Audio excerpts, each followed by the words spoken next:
back here on the Cover 3 podcast. And what an honor and a privilege it is to be joined by Wisconsin head coach Luke Fickell. Coach, thank you so much for taking some time out of what I'm sure is a little bit of a hectic day. How are you? You open camp in 6 days. Are you hungry? Are you ready to get into the season? Boy, I can't get here fast enough. As you get to this point, it's what becomes difficult, right? It's like a kid waiting on Christmas. As you get to that last week, it's like, hey, how fast can we get there? In the middle of the summer, everybody's like, I can't wait to the season. You're like, well, we still got some time. But now you get within that week, and it's like, why don't we just start now? Yeah, we got a lot of things to prove, so we're excited about getting started. That's for sure. Yeah, there's been a lot of changes for the team over the offseason. You've got a new offensive coordinator coming in. You've got the transfer quarterback in Billy Edwards, who's coming from Maryland. What did you see from Billy Edwards that made you want to bring him to Madison and think that's our guy going forward? Even before I knew him, just looking back at his story in some ways, I love guys that have been through the ups and the downs. I love guys that have had some adversity. I love guys that, I don't want to say failed, but that are aware of what their failures may have been. And to see him and what he's gone through, whether it was at Wake Forest or whether it was at Maryland, and then to get a chance to visit with him and recognize and see his maturity, his humility behind all those things, it just showed me that, hey, this is a guy that's got the leadership qualities, the skills, the maturity that's going to take to tackle, to climb this mountain that we know is in front of us. I was talking to these guys before, and I was like, it feels like we could plug in the questions that we asked you last year, because there's a lot of the same questions coming up. The schedule's really tough, new quarterback, new system.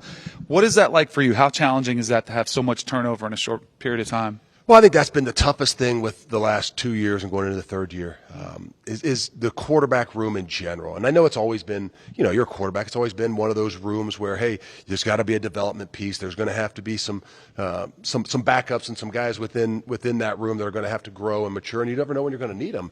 But it's also been the one piece in the last 4 years that become even harder to maintain, right? I mean, keeping young guys in your system that they can grow if they aren't playing right away, and so that's been tough. It's the third year now with a 1 year quarterback, which is a challenge in itself, because going into the season, there's a lot more question marks. And I'm not saying there's question marks. Billy's done a lot. He's played a lot of ball. But just how all those things come together, how all that leadership works, and how that the mesh of what a team looks like, there's a lot more unknowns as you get rolling here in 6 days than if you've got somebody that's been there. With you guys not having the success that I'm sure you would like or your fans would like, are you the type that says, all right, we're going to keep doing what I've been doing and had success at other places? Are you trying new things every year? Like, what's your thought process? Well, I think there's still a core value to what we know wins and what can and will win at the University of Wisconsin.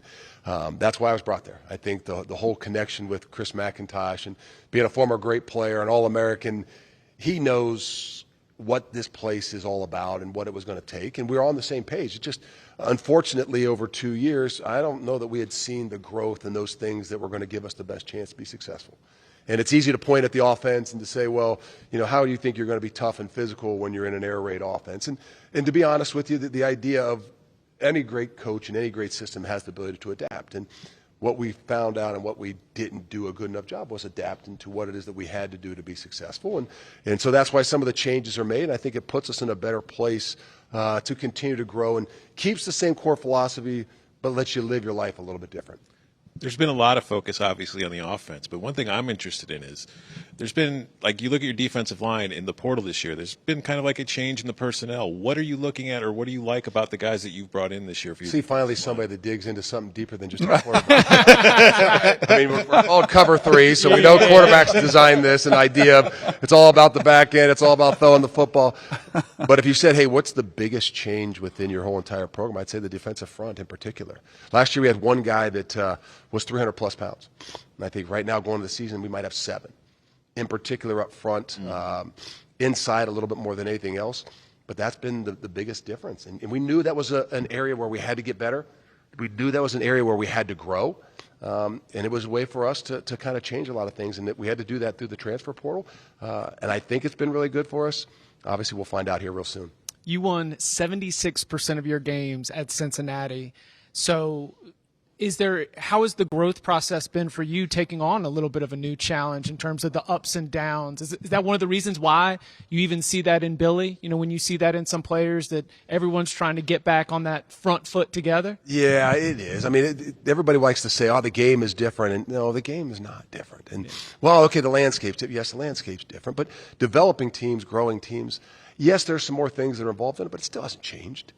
It's finding ways to get young men to kind of mesh together, whether there's a new element of contracts and money within your locker room. It's still the same thing. It's how do you find this idea of what complementary football looks like? And I've said it out there on the, as I spoke a little bit earlier, complementary football to us isn't just on Saturday. It's pretty cliche, right, for a coach to get up there and say, that was complementary football if we had success. The offense and defense and special teams played off each other. But complementary football, when you dive down into it, is really a core at the belief of all that you do and how you all work and mesh together from offense, defense, special teams, and the culture of all those things. And for me and for us, I think that's where the biggest change, even more so than the size of the defensive line or the offense, it comes down to, hey, how do we do everything that we do, whether it's December or January or come August 28th in game one, how do we do everything to do what we need to do to enhance one another, sacrifice for each other to give us the best opportunity as a whole? A lot has been brought up about the schedule. Like, we ranked the toughest schedules in the country this year, and I'm pretty sure we all had Wisconsin in the top 5. Yours is a very difficult slate this year. There's not anything you can do about the Big Ten schedule. But what I'm wondering is, Alabama came to Madison last year. You're going to Alabama this year. I love these kind of home-and-homes where these big-time programs are playing on campus. But with the uncertainty in the college football playoff format, is there any kind of change in the way you feel like you might approach that in the future? Well, even if there is, these things are scheduled out so far in advance. I mean, I know we've seen some people buy out of some of these things, and there's obviously, a lot of lip service with what's the best thing and moving forward. I just think that what President or Commissioner Petitti has in mind, moving forward, our ability to get this 16-team playoff, to have the 4 AQs, to have the play-in concept. I mean, that to me is where everything lies. If we can do that, then it's great to have these preseason matchups. It doesn't affect you as much. It becomes closer to what that NFL schedule looks like, and it's put us in a position in those last couple weeks to have a chance to play and put ourselves, into that playoff mix. And, I just think right now, not knowing, I know these games are all scheduled out, but not knowing, it makes it a little bit more difficult to sign off on that sheet of paper that in 2031 you're gonna play Virginia Tech or something. Okay, well, what's it gonna look like in 2031? Let's try to figure out what it's gonna look like next year. But I think if we can do that, I think it gives us all a greater opportunity to say, hey, we all got better chances, and why don't we do a Big Ten SEC challenge? The last 4 or 5 years in college football, we've seen more change than the previous 50. It's been crazy, and it's still never ending. It's like this abyss of problems that just keeps cropping up. We had the House settlement just about 3 weeks ago, and already it looks like that's blown up. We're going to get this structure. As of this morning, right? Right. And all of a sudden it's what happened to that salary cap, and what happened to the, the collectives and the role they were going to play? And it was going to be different. Nobody feels bad for coaches. I do, because you guys get paid a lot of money, but I honestly don't know how you guys plan and build a roster when you don't even know what system you're going to be working under. How frustrating is that?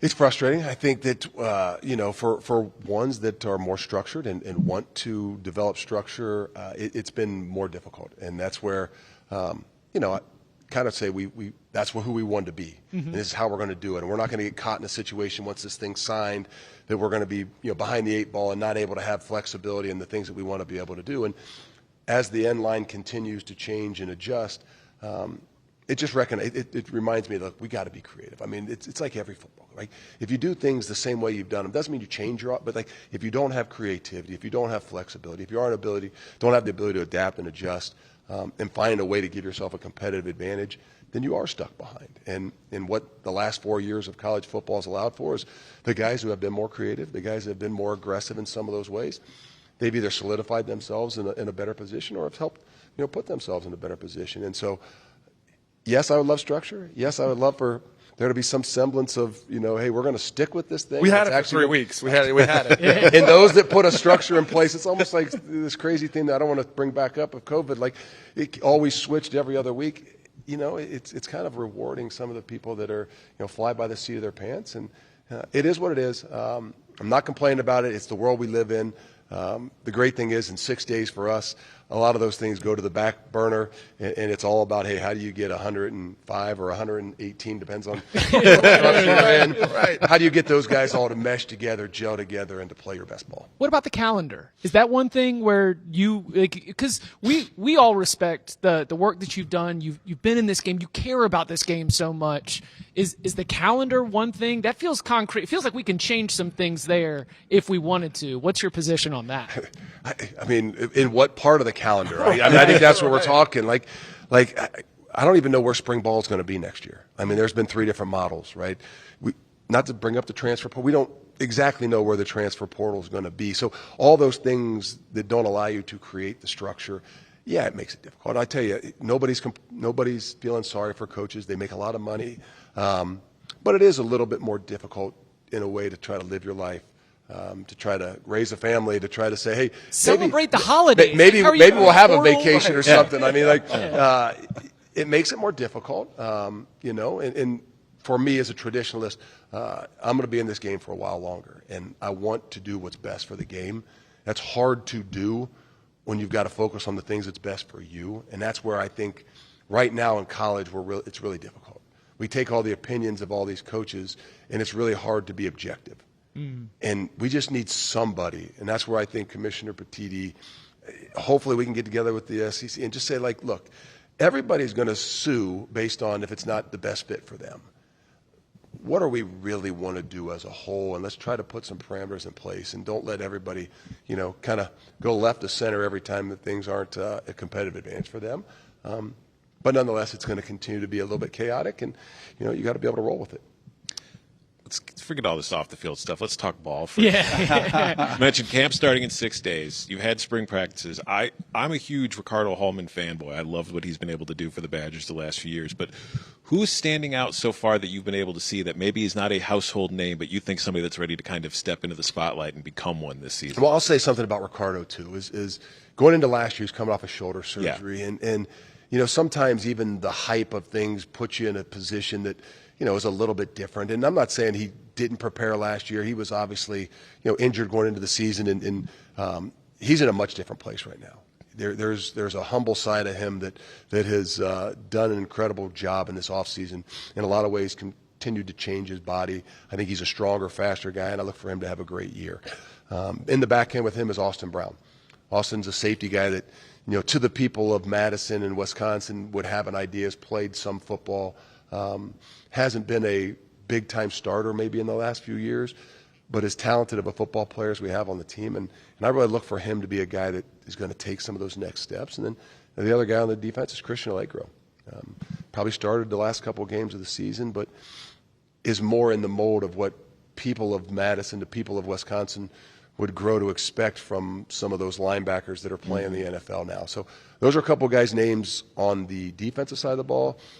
And then offensively, to be honest with you, I think it's going to come down as much as anything as to our running back room.